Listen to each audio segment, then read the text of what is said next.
بسم الله الرحمن الرحيم ويل للمطففين الذين إذا اكتالوا على الناس يستوفون وإذا كالوهم أو وزنوهم يخسرون ألا يظن أولئك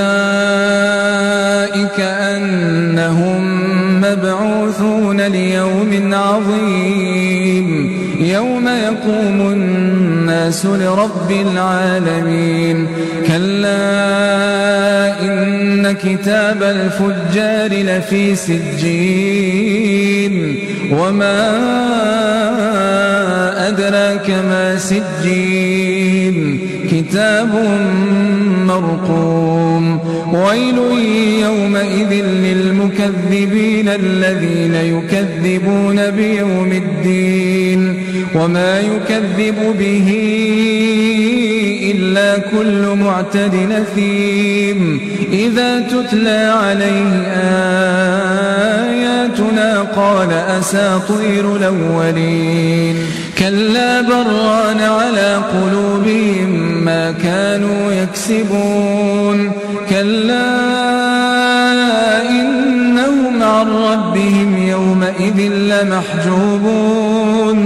ثم إنهم لصالوا الجحيم ثم يقال هذا الذي كنتم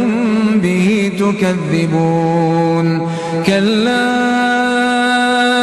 إن كتاب الأبرار لفي عليين وما أدراك ما عليون كتاب مرقوم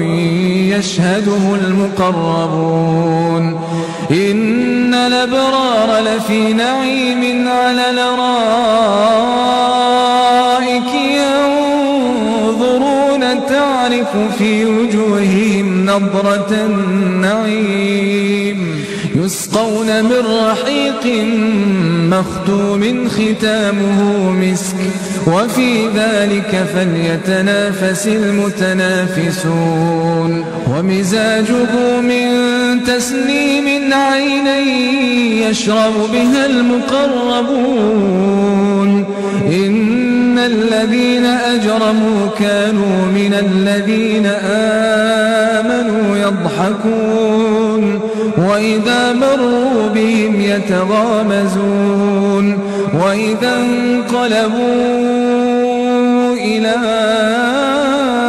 أهلهم انقلبوا فاكهين وإذا رأوهم قالوا إن هؤلاء